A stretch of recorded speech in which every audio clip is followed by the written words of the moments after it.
I wanted to build this sim rig to learn how to drift my car in real life. Because when I went down a YouTube rabbit hole to learn how to drift, every single video said the same thing. Starting off, they've never drifted. What are the steps? As much seat time as you can in a simulator first. So I decided to go all in and build my first full sim rig, but not for gaming, for actual training. But there's one small problem. Sim rigs are expensive. So I came up with a way to get this entire thing funded. And here's my game plan, starting with step one. First, I started researching brands in the sim racing space. Cockpit companies, wheelbase brands, pedal shifters, anything that I needed to build the setup. I figured, you know what, I'm gonna film this whole process anyways, why not try and get it sponsored? So I do this a lot for brands in general if I'm trying to pitch to them to get a potential sponsorship, but I'll usually look through their Instagram feed to see what kind of content they're already posting and if they're already working with other creators. And if they are, I'll dig a little deeper. I like to check out the creators that they're working with, and then I'll go to those creators' Instagram pages to look at the type of content that they're posting. I'll also look at their follower count, and then just their general quality of videos that they're creating. One thing I noticed though is a lot of these creators these brands were working with actually had fewer followers than me. Their production quality was pretty solid, but it wasn't nothing that I couldn't do. And in fact, I feel like I could make better videos. But there's one thing that really stood out, and that these creators were in the niche. They're already sim gamers. They're tech people, they're PC builders, they're real race car drivers. So working for a sim racing brand makes total sense to them. And well, I make cooking videos. So pitching to this kind of brand is gonna be a little bit harder, but you gotta shoot your shot. And the best way that I found to shoot your shot is through LinkedIn, the sponsor of today's video. I'm just joking. Fuck, I wish this was. But I genuinely do like to use LinkedIn to search for brands. And then I will actually type in the brand that I'm looking for. And then I will look at their employee list. Then I would try and find someone that's in marketing or someone with a title like marketing manager or partnerships or creator relations. And then I would send them a message or try and find their email and then do a cold pitch to my idea. I also reached out to a few brands that I've already worked with before just to see if they'd be down to support the series. Here's a screenshot of my actual word-for-word pitch. But basically what I'm working on is a 7 to 8 part content series around building my first ever PC and sim rig. And once I hit send, all we can do is wait. What's crazy is all of the brands that I reached out to got back to me. But one of the first ones that was actually down was Lexar. They offered to sponsor my PC build, and they were down to send over the SSD, RAM, and help cover some of the costs to make it happen. Now, it wasn't enough money to fund this whole entire thing, but it was more than enough money to get the PC started.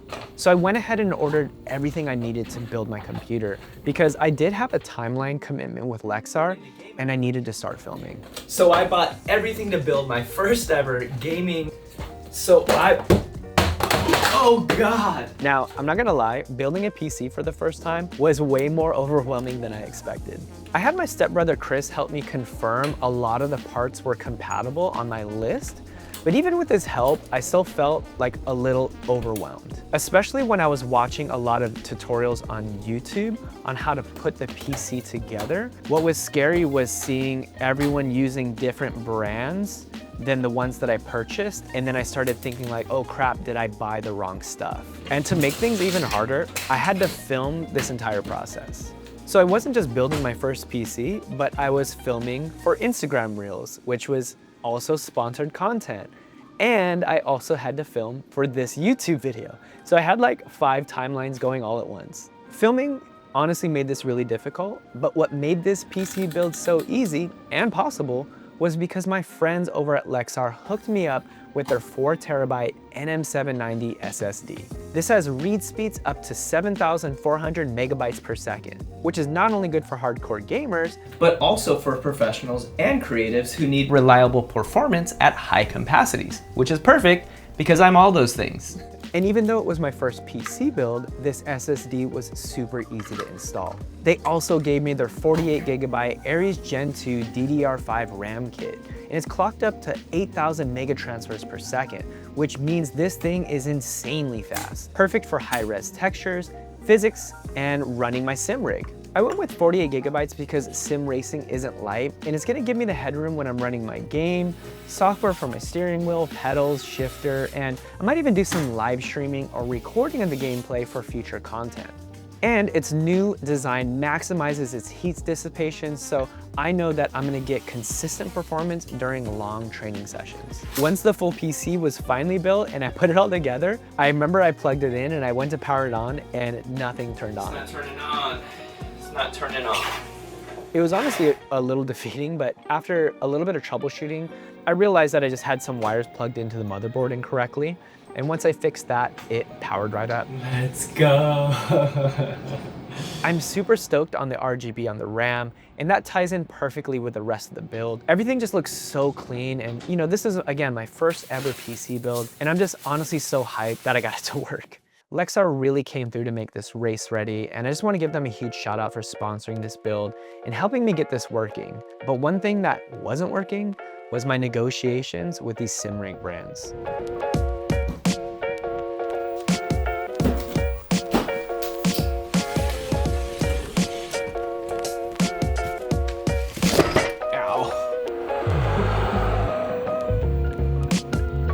So I got to talk to every brand that I wanted to collab with, but I ended up eventually buying everything for the sim rig myself. So I decided to go all in and bought everything to build these. So I decided to go all in and bought everything to build the ultimate triple monitor sim rig at home. And even though a lot of those conversations were going well, most of the offers that I got just didn't make sense. To be fully transparent, I normally charge around $5,000 for a single Instagram post on average. But these brands were asking for like 8 to 10 videos in exchange for less than $1,000 in product. One brand even required 18 months of exclusivity. And they asked, how many videos do I think I could realistically make for them in that time frame? And I was like, for a $750 cockpit, I don't know, one. To me, it's just not worth it. Not as a creator, not as a business. But the thing is though, like, I get it. From their point of view, I'm a risk. And I'm not a sim racing niche creator. I make cooking videos, you know? And that's not their usual partner profile. And their audience is gamers or actual race car drivers or drifters, you know? And you know, the last thing I wanted though is to come off as like an entitled influencer, because I'm not owed anything for free, you know? And if I was in their shoes running their brand, you know, I'd be cautious too. But yeah, it didn't work out. But you know, that's okay, because I ended up just picking up a sponsored video with a brand in the cooking space. And I only had to make one video and got paid, honestly, more than my average rate. And one thing I love about this video not being sponsored by them is now I can be 100% honest about this build. And let me tell you, if you follow me on Instagram, you know I love to build stuff. You know, I built tables, desks, I built my kitchen. I genuinely enjoy putting things together. I would consider myself a pretty handy person. But this sim rig was unnecessarily unorganized. Now look, I'm not gonna super poop on them. It actually wasn't that bad. The big thing was, it was just some labeling and misorganization of things. But once you kind of lay it all out, you'll kind of get a better idea of what you're working with. If you are planning to build a sim rig, here is one major tip that I'd give for you. It would be to just dump out all of the screws onto the floor and just reorganize everything by size. All the same size bolts go with each other, all the same size washers, all the same size screws. Everything is all organized into their own bags. It was just easier if I know, hey, here's this one part I'm building. It requires 5 screws, nuts, and bolts. I can just go to those bags and find those size 5 screws, nuts, and bolts, and then just put that piece together. The whole process took me about 3 days, but once the whole rig was assembled, that's when I realized that this might not even make it into my office, and that was my fault. I built this whole thing in my living room because I needed the space to be able to film it, but once it was done, I spent almost an entire day trying to move it down my hallway and into my office. It didn't fit through the door. So I had to take some of the things apart to finally slide it back into my office. Oh my fucking God. And then that's where I ran into another problem where it just didn't fit my office. So I had to completely rearrange my office. I ended up getting rid of some furniture. That was just like a whole day of work in itself that I didn't film, but I ended up rearranging the entire place. By the time that it came to start installing my wheelbase, pedals, and shifter, I was genuinely burnt out and I did not want to film anything anymore. And I almost gave up.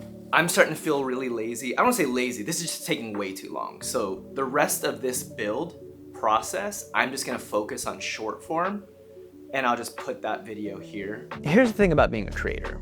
You really need to think about the long game here. And I wasn't getting paid to make these videos, so I could have just not. But I still took the time to film a clean video of installing these parts because I know it's something or the type of content that I want to be able to make in the future. So even though I wasn't being paid by these brands, I treated it like a portfolio piece. That way, hopefully in the future, I can use these videos to pitch to some brands in this space later. Because that's the issue that I had in the beginning, right? Like I didn't have anything to show them when I was asking for gear, but now I do. And I also got some gaming monitor shots for potential partnerships with brands in the future as well. At the end of the day, I didn't build this sim rig to make videos.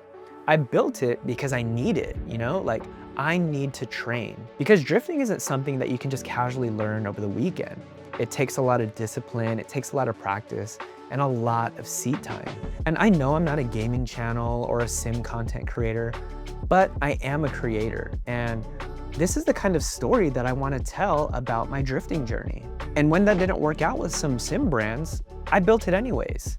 Because sometimes the work has to come first. And this video was never about flexing a $10,000 setup or showing off some fancy gear. It's about showing the process of going after something you want, knowing that it's gonna be hard, and knowing that there's no immediate payoff, but you do the work anyways.